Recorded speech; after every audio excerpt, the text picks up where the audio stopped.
known for sharing his adventures across Northern Europe. He never spoke in any of his videos and instead used the ambient sounds of nature to make his viewers feel like they were right there with him.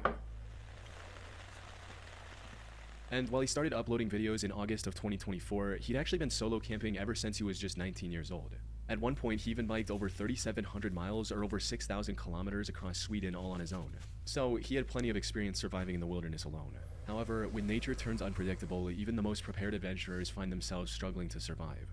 Tragically, that's exactly what happened with Storm on the night of October 29th, 2024. He was recording another video, this time traveling through the Jokkmokk region located in the Swedish Lapland, known for its beautiful snowy vistas and frequent aurora sightings. Now, Storm usually parked his car in a nearby town and then ventured into the wilderness on foot with his camping gear. These trips often lasted multiple days, sometimes even a whole week before he made it back. October 29th was the last day of one of these trips. He was making his way back and was only a day's walk away from his car, but it was quickly getting... I like sometimes imagining these shots. He had to walk to this spot, set up his camera there, walk back, and then walk in front of the camera, and then turn back around, stop the camera, grab the camera, pack up the tripod a little bit, and then keep going. Day of one of these trips. He was making his way back and was only a day's walk away from his car, but it was quickly getting dark and continuing to walk would have been extremely dangerous. So Storm made the decision to set up his tent and sleep for the night.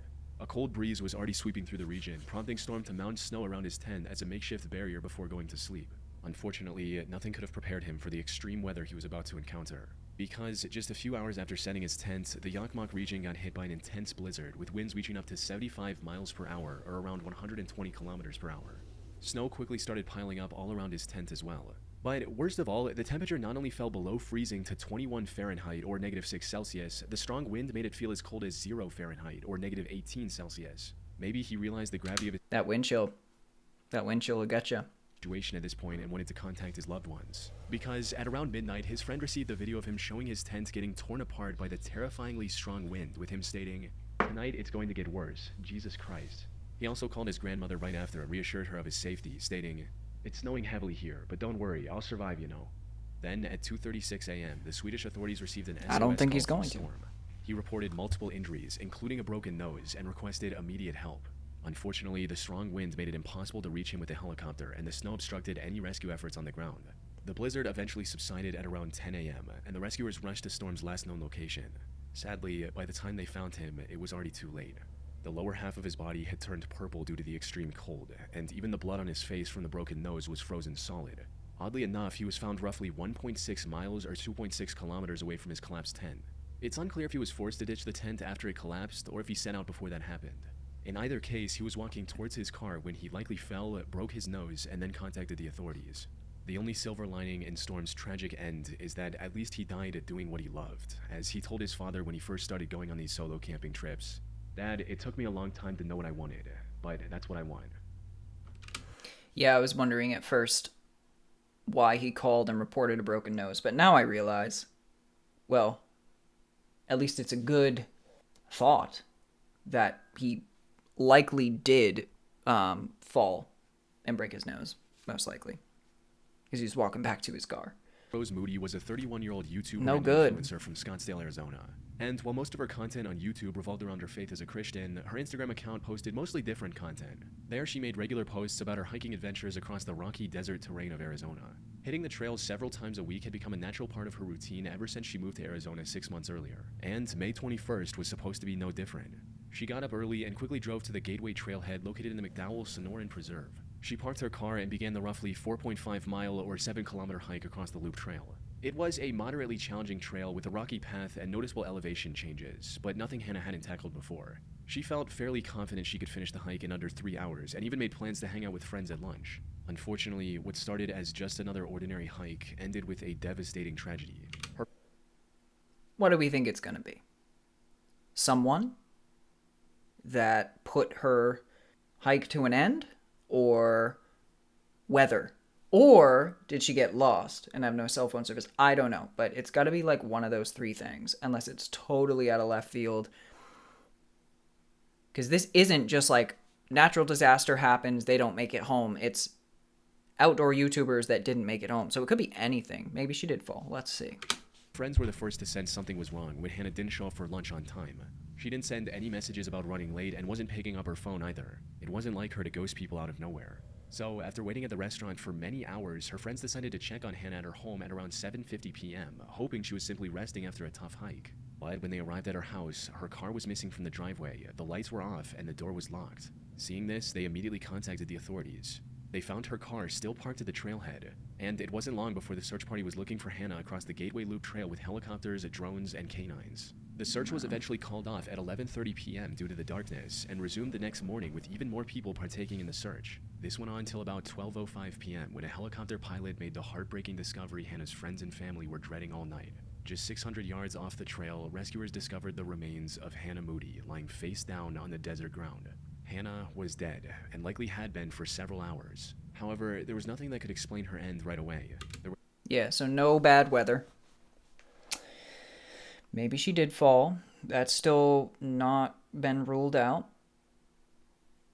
And one nice thing about desertscape like this is rescuers can just fly a helicopter, and actually, most likely, I mean, if it's a dead person, then you can't really use infrared very well unless they died recently, but or heat signature stuff. But interesting, because yeah, like if you die in a lot of places, you're not finding them via helicopter because there's way too much like dense forest. No signs of foul play, no intoxicating substances were found in her system, and she didn't even have any serious head injuries from a fall or stumble. With that, the only explanation investigators were able to come up with was that Hannah lost her life due to extreme heat. You see, the temperature in the Gateway Trail region soared to over 102 Fahrenheit, or about 39 Celsius the day prior when Hannah was hiking. She likely suffered from a heat stroke and wandered off the designated path in confusion before collapsing and eventually passing away, leaving her YouTube and Instagram videos as an unintentional final goodbye to her loved ones. So that's obviously what happened then. And so it was weather. God damn it. Finn Creaney was a 33-year-old survival expert from the Pitt County area in Scotland. Utilizing the skills he had, Finn operated a survival school in the area called Wildcat Bushcraft, teaching kids general wilderness survival skills as well as bushcraft, which, for those who don't know, includes things like foraging, hunting, and building shelter out of natural materials. I have heard of this the guy. business was also accompanied by a YouTube channel of the same name. Not until he disappeared and didn't come home, but I did hear about his story a little bit before. Shared his knowledge and experience with the world for free. His content was both informative and entertaining, allowing him to slowly build a small but loyal audience. What these viewers didn't realize, however, was that one day, this very channel would also play a role in Finn's tragic end. Things went south on the 25th of March 2022 when Finn was dropped off at the B873 road He's near from Scotland. Lochnaver in Sutherland. His goal was to head south and hike the 45-mile distance to the small village of Golspie and make a video about the bushcrafting skills he had used along the way. Now, his family knew the journey would take more than a day, so they weren't too concerned when he didn't reach his destination right away. But then 3 days passed, and there was no sign of Finn anywhere. Even more concerning was the fact that he didn't make any contact throughout this time, with every call from his family going straight to voicemail. So, on day 3, Finn's father called the police and filed a missing person report, all while holding on to the hope that his son was simply lost, had broken his phone, or was just taking his time on the hike. Now this one I think this one is not due to weather, from what I think. Sadly, that couldn't have been further from the truth. In reality, Finn had somehow vanished from the area without a trace. And despite the police spending months searching the area surrounding Lochnaver, they couldn't find a single clue about his current whereabouts. Finn was even featured on a British Unsolved Mysteries-style show about missing people called Vanished, but that also led nowhere. However, even after a year of fruitless searching, his father Mark didn't give up and kept looking for his son on his own. And after 19 months of following the same routine, he finally found the first real clue, Finn's backpack, partially hidden in the bushes along the bank of Lochnaver. While Mark never disclosed exactly what was inside, it gave him and the rest of Finn's family reason to believe that Finn had tried to take a shortcut across the loch and ended up drowning by accident. So, after searching for his body for a few more months, they made the tough decision to stop searching and accept the fact that Finn was truly gone. That said, many on the internet find it hard to believe that Finn actually tried to swim across the Naver and lost control in the process. Many asked why a professional survivalist would make such a rookie mistake, especially when he still had a multiple miles-long journey ahead of him, even if he had somehow made it across the Loch Naver. This doubt has given rise to many alternative theories that attempt to explain his mysterious disappearance. These range from fairly out-there speculations, like Finn doing this to fake his own death and build a new life, to some truly chilling hypotheticals, like Finn going into the loch on purpose to end it all. Unfortunately, there just isn't enough evidence to confirm or deny any of these theories. What exactly happened to Finn remains a mystery to this day. Andrew Cross was a 36-year-old outdoor YouTuber from Grand Junction, Colorado. His channel... So yeah, that one was just a mystery. And it still remains one.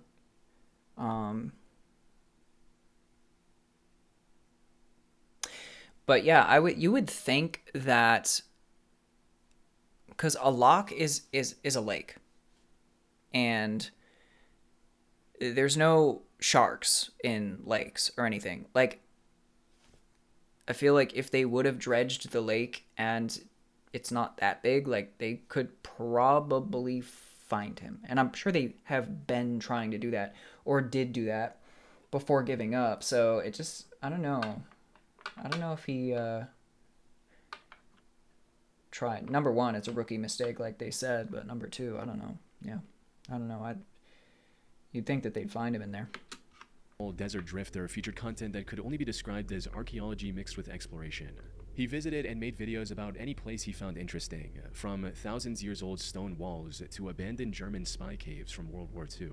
Beyond just being educational, his videos also boasted top-tier production quality, helping Andrew amass a massive audience in just 14 months on YouTube. Most importantly, his viewers loved his content and eagerly waited for the next upload. But then Andrew suddenly stopped posting after his upload in January 2025. Some assumed he was simply taking a break, while others figured the delay was due to his next video taking longer to produce. It wasn't until the 2nd of February that viewers received the truth from Andrew's wife, Evelyn, and it was far worse than any of his fans could have imagined. Andrew had gotten into a horrible car accident. He was waiting at a stoplight on the intersection between 1st Street and North Avenue in Grand Junction. Well, this one has nothing to do with being, like, actually outdoors. But I guess he technically didn't make it home. On his way back from shooting a video about the Bears Ears National Monument in Utah on January 31st, 2025, when, out of nowhere, an out-of-control car rear-ended Andrew at an extremely high speed, resulting in his car... I mean, obviously he's outside, but he's not in the wilderness like all these other people. ...flipping over and causing severe brain damage. He was rushed to a nearby hospital almost immediately. Unfortunately, it was already too late. He spent over a month in the ICU and was put on life support. During this time, it became abundantly clear that Andrew sadly had no chance of recovering from his injuries. So, on March 4th at around 10:50 a.m., his family made the difficult decision to let him rest and remove the life support system keeping him on the edge of life. This was devastating news for his hundreds of thousands of fans who were blissfully looking forward to his next upload not too long ago. These fans also banded together and raised over $544,000 for Andrew's family in their time of need. As for the person responsible for the crash, named Ragnar Nicholas Crystal, he was arrested 20 days later on February 21st and was later charged with vehicular homicide and driving under the influence. He's still awaiting conviction at the time of writing. That goes to show you, like, you can do everything right on the road. You can even not drive.